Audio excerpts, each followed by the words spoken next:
জীবন মানেই যুদ্ধ। আপনি যদি ভালো মনের মানুষ হন, তবুও কঠিন পরিস্থিতির মুখোমুখি আপনাকে হতেই হবে। আপন মানুষের মাঝে টিকতে এমন পরিস্থিতির মুখোমুখি হতে হবে যে ভেতরটা শেষ হয়ে যাবে। তাই নিজের কিছু নীতি ফরম্যাট নিয়ে চলুন।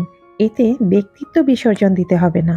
যদি তুমি নিজেকে আসলেই চিনো, তবে কে তোমাকে নিয়ে কি বলল তার বিব্রত করবে না তোমাকে। দুশ্চিন্তা ঝেড়ে ফেলে দাও, কেননা জীবন শুধুমাত্রই আল্লাহর জন্য।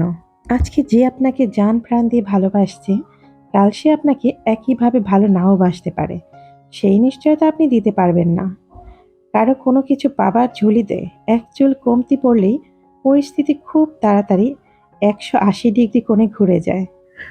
কেউ যখন আপনার সাথে পচা আচরণ করে, কষ্ট দেয়, সেটাই কিন্তু একমাত্র মুহূর্ত আপনাকে স্মরণ করানোর জন্য আল্লাহ কত দয়াশীল আপনার প্রতি। আল্লাহ কখনো আপনার সাথে দুর্ব্যবহার করেনি। আল্লাহ কখনো আপনার থেকে দূরে সরেনি। আপনাকে ভালোবাসেন, অথচ আপনি বেহুশ অন্য কিছু নিয়ে। তারপরও দেখেন, আপনার আল্লাহ কিন্তু আপনাকে ভোলেনি একবারও। আপনার থেকে রিজিক কেড়ে নেননি। রাগ করে আপনার নিঃশ্বাস নেওয়ার অধিকার কেড়ে নেননি 1 ঘন্টার জন্য। এগুলো কখনো এই কষ্টের সময়ে মনে করেছেন? কষ্টের সময় আল্লাহকে মন দিয়ে ফিল করবেন যে আপনি ওনাকে ভুলে কতটা বেঈমান হবার পরেও আল্লাহ আপনাকে আগলে রেখেছেন। কোনোদিন খোঁটা পেয়েছেন, গালি পেয়েছেন, দুর্ব্যবহার পেয়েছেন বা অপমান পেয়েছেন? না, রিজিক আর রিজিক পেয়েছেন, আর আল্লাহর ক্ষমার রহমত পেয়ে এসেছেন। এই মাত্র বিপদে পড়তে নিয়েছেন, কিভাবে যেন উদ্ধার হয়ে গেলেন। আর এটা কি আপনি ভাবেন আপনার কৃতিত্ব? জি না, আপনার আল্লাহ এক কোণা ঝলক দিলেই আপনাকে হেল্প করেই যাচ্ছেন। আর আপনি কিনা আমার কি হবে হবে বলে কৃতজ্ঞতা বোধ মনেও আনতে পারেননি। তাহলে আপনার জীবনে আনন্দ শান্তি আসবে কেন বা কি করে? উত্তর আছে আপনার কাছে। প্রতিদিন আয়নার সামনে দাঁড়িয়ে নিজেকে জিজ্ঞেস করো, আজ যদি আমার জীবনের শেষ দিন হতো, আমি কি তাই করতাম যা আমি আজ করছি? সুপ্রিয় দর্শক, আসসালামু আলাইকুম। আমি লাকি, ঢাকা থেকে বলছি। লাকিস মিনি ওয়ার্ল্ডের পক্ষ থেকে আপনাদের সবাইকে শুভেচ্ছা জানাচ্ছি। কাছে কিংবা দূরে, দেশ এবং দেশের বাইরে যে যেখান থেকে আমার আজকের ভিডিও দেখছেন কিংবা দেখছেন না, আশা করছি আল্লাহর অশেষ রহমতে আপনারা সবাই খুব ভালো আছেন। আমি আলহামদুলিল্লাহ আপনাদের সকলের দোয়া এবং ভালোবাসায় বেশ ভালোই আছি। চলে এলাম আরেকটি ভিডিও নিয়ে। টাইটেল দেখেই নিশ্চয়ই বুঝে গেছেন আজকের ভিডিওটি কিসের উপরে তৈরি করা হয়েছে। তাই সবার কাছে রিকোয়েস্ট করছি ভিডিওটি স্কিপ না করে সম্পূর্ণ দেখতে থাকবেন। আর ভিডিওটি দেখতে দেখতে আমার কোনো কথা বা কাজ যদি আপনাদের ভালো লেগে যায়, তাহলে ভিডিওর নিচে একটি লাইক দিতে ভুল করবেন না। আর ভিডিওর কোন অংশটি আপনার কাছে ভালো লেগেছে সেটা অবশ্যই কমেন্ট বক্সে জানিয়ে দিবেন।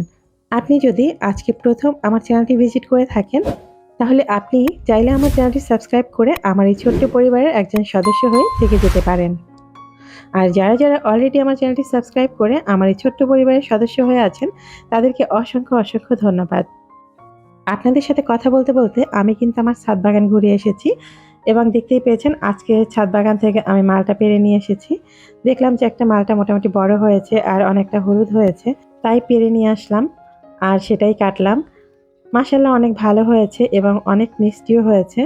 এর আগের বছর কিন্তু অনেক মালটা ধরেছিল, সেই মালটাগুলো অনেক মিষ্টি ছিল। তবে এবছর এই প্রথম মালটা ছিলাম। তবে বাকি যে মালটাগুলো রয়েছে সেগুলো আরো অনেক বড় হবে আর অনেকটাই পাকবে। আমি আসলে একটু ট্রাই করার জন্য মালটাটা ছিঁড়েছি যে ভিতরে কি অবস্থা হয়েছে। তো আরো একটু বড় হবে সেটা বুঝতে পেরেছি। তো এরই মধ্যে আমি কিন্তু রান্না বাড়াও কমপ্লিট করে ফেলছি। আজকে কাঁঠালের বিচি দিয়ে মুরগির মাংস রান্না করছি। মাংস দিয়ে আমার কাছে কাঁঠালের বিচিটা খেতে ভীষণ ভালো লাগে। শুধু মাংস কেন বলবো, যেকোনো মাছের সাথেও কিন্তু কাঁঠালের বিচি খেতে ভীষণ ভালো লাগে। আপনাদের ভালো লাগে কিনা জানি না, তবে আমার কিন্তু বেশ পছন্দের। তো এরপরে যে শাক রান্না করে নিচ্ছি। আজকে লাউ শাক রান্না করলাম, সেটা আলু দিয়ে, আর ডাল বসিয়ে দিয়েছি। আমি সাধারণত লাউ শাকটা এভাবেই রান্না করি। অনেকে হয়তোবা মাছের মাথা টাথা দিয়ে বা ছোট মাছ দিয়েও রান্না করেন, কেউ শুটকি দিয়ে রান্না করেন। কিন্তু আমার কাছে শাকের মধ্যে এই মাছ টাছ দেওয়াটা ভালো লাগে না। যেকোনো শাকের মধ্যে আমি শুধুমাত্র চিংড়ি মাছটাই বেশি ব্যবহার করি। জানিয়ে দিচ্ছি গত পর্বের ধাঁধার সঠিক উত্তর কি ছিল। ধাঁধাটি ছিল, কোন কান টানলে মাথা আসে না? ধাঁধার উত্তর ছিল দোকান। আর সর্বপ্রথম কমেন্ট করে যিনি সঠিক উত্তরটি দিয়েছেন, তার জিমেল অ্যাকাউন্টের নাম হচ্ছে মুসলিমা আক্তার। আপু, আপনাকে অসংখ্য অসংখ্য ধন্যবাদ আমার পাশে থাকার জন্য। চলে এলাম আজকের ভিডিওর মূল টপিক নিয়ে।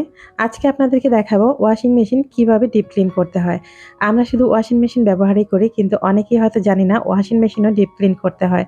যদিও আমার মেশিনটার বয়স খুব বেশি একটা না, এখন পর্যন্ত তেমনটা ময়লা হয়নি, তারপরও আপনাদেরকে দেখাচ্ছি কিভাবে আপনি আপনার ওয়াশিং মেশিনটা ডিপ ক্লিন করবেন। আর এটা করা কিন্তু অত্যন্ত প্রয়োজনীয়। তা না হলে আপনার এই ওয়াশিং মেশিনটা খুব বেশি দিন কিন্তু টিকবে না। যে কোনো জিনিসেরই একটা ক্ষয় তো আছেই। ঠিক যত্ন যতটা করবেন তার ফলও ততটাই পাবেন। এই যে দেখতে পাচ্ছেন ওয়াশিং মেশিনে আমরা কাপড়-চোপড় ধোয়ার পরে বিভিন্ন জায়গায় কিন্তু এক্সট্রা ময়লা জমে থাকে।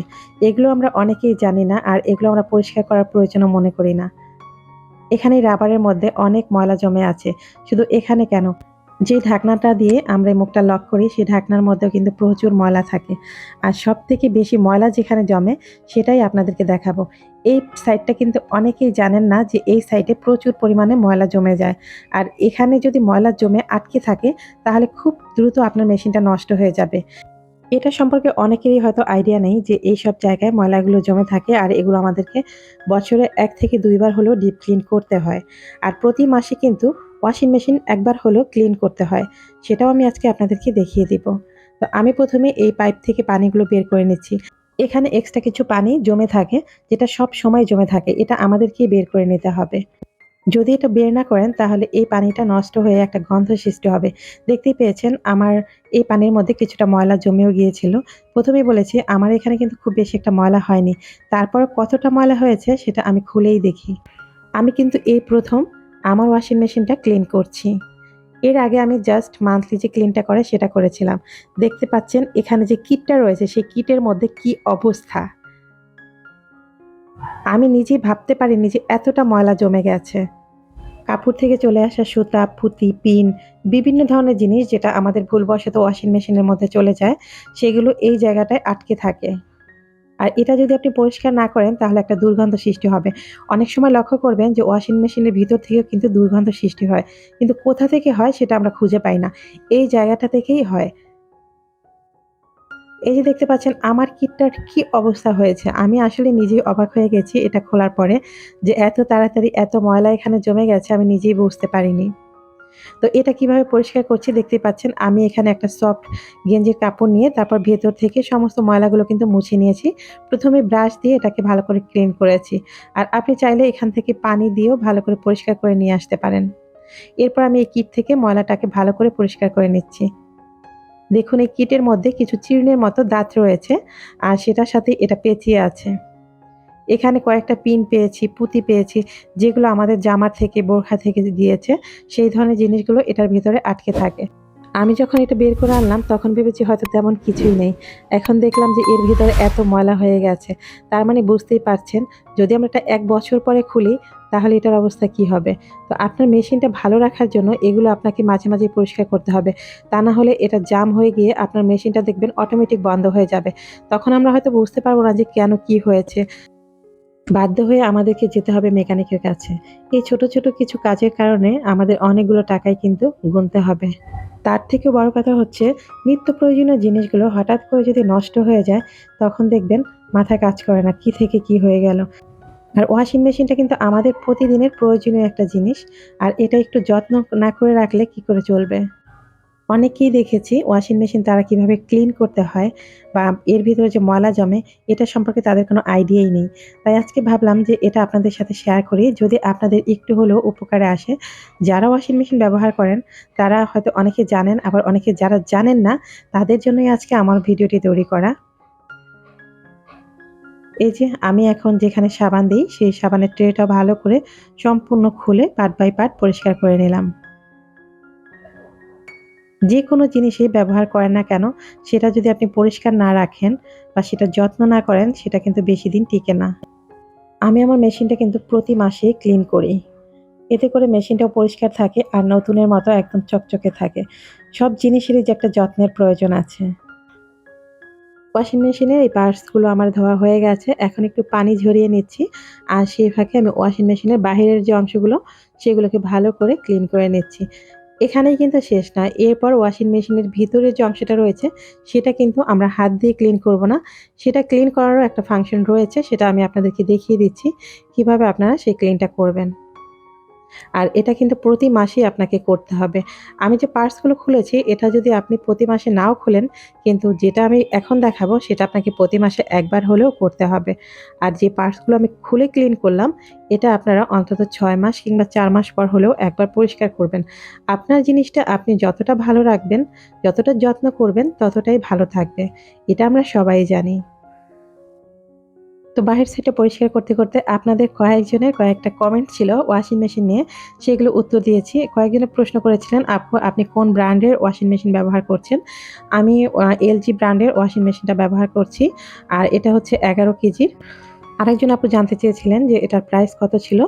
এটার প্রাইস পড়েছিল ৳১,০০,০০০ মতো। আর আরেকজন জানতে চেয়েছিলেন যে ওয়াশিং মেশিনে পানি দিতে হয় কিনা? না আপু, ওয়াশিং মেশিনে কখনোই পানি দিতে হয় না। এটা পানি নেওয়া এবং পাস করার ২ টো লাইন থাকে। যখন আপনি ওয়াশিং মেশিন কিনবেন তখন আপনাকে সেটা সেট করে দিয়ে যাবে আপনার বাসার যেকোনো পানি লাইনের সাথে। তাই ওয়াশিং মেশিনে কখনোই পানি দিতে হয় না। আপনাকে এক্সট্রা করে কোনো কষ্টই করতে হবে না। আশা করছি আপনি আপনার উত্তরটা পেয়ে গেছেন। সেই সঙ্গে বলে দিচ্ছি আজকের পর্বের ধাঁধা। আজকের পর্বের ধাঁধা হচ্ছে, তোমার মা, তার একমাত্র জামাই তোমার কে হয়? আশা করছি আমার বুদ্ধিমান ভিউয়ার্সরা খুব দ্রুতই কমেন্ট বক্সে সঠিক উত্তরটি জানিয়ে দেবেন। এরপর আমি ওয়াশিং মেশিনের পার্টসগুলো নিয়ে আসলাম। এনে ভালো করে একটু মুছে নিয়েছি। এরপর আবারও পার্টসগুলোকে মেশিনের সাথে সেট করে দিচ্ছি। আমি যেখান থেকে যে পার্টসটা খুলেছিলাম সেখানে সেভাবে একদম সুন্দর করে লাগিয়ে দিয়েছি। আর অবশ্যই এখানে লক্ষ্য রাখবেন, এখানে একটা প্যাচের মতো রয়েছে। সেই প্যাচটা যেন ঠিকঠাকভাবে লাগে সেটাও অবশ্যই লক্ষ্য রাখবেন। আর পাইপটা যেভাবে ছিল সেভাবেই রেখে দিয়েছি। আবার মুখটা বন্ধ করে দিয়েছি। একদম খুব সহজে হয়ে গেছে। আর এরপর দেখাবো কিভাবে আপনি সম্পূর্ণ ওয়াশিং মেশিনটা ক্লিন করবেন। ওয়াশিং মেশিনের মুখটা আমি ভালো করে লাগিয়ে দিয়েছি। এ পর্যায়ে কিন্তু এখানে কোনো কাপড়-টাপড় কিচ্ছু দিবেন না। কোনো হুইলের গুঁড়া বা কোনো সাবান কিচ্ছু ব্যবহার করবেন না। শুধুমাত্র পানি দিয়ে এটাকে ক্লিন করতে হবে। আর এটা ক্লিন করতে হবে, এখানে একটা অপশন দেওয়া রয়েছে টাব ক্লিনার। লেখাই রয়েছে টাব ক্লিনার, আমি দেখিয়ে দিলাম। টাব ক্লিনারে মার্ক করে দিয়ে সুইচটা ওপেন করে দিতে হবে। এরপর অটোমেটিক আপনার টাইমটা সেট করে নেবে। এখানে ১ ঘন্টা ১২ মিনিট টাইমটা সেট করে নিয়েছে। আমার পুরোপুরি ওয়াশিং মেশিনটা ক্লিন হতে ১ ঘন্টা ১২ মিনিট সময় লেগেছে। এখন কিন্তু মেশিনটা একদম ক্লিন। আমি এমনিতে বাহির থেকে সমস্ত পার্টসগুলো খুলে ডিপ ক্লিন করেছি।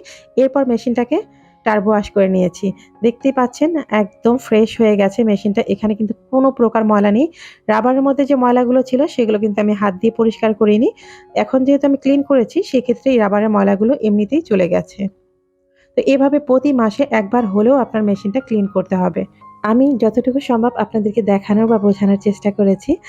হয়তো আপনারা আমার থেকেও অনেক ভালো কিছু জানেন বা ভালোভাবে এটা ক্লিন করতে পারেন।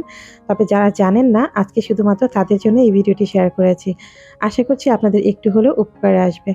তো দেখতে, দেখতে আমি কিন্তু ভিডিওর একদম শেষ প্রান্তে চলে এসেছি। জানি না ভিডিওটি আপনাদের কাছে কেমন লেগেছে বা আপনাদের কতটুকু উপকারে আসবে। তবে আমি আমার মতো করে চেষ্টা করে গেছি।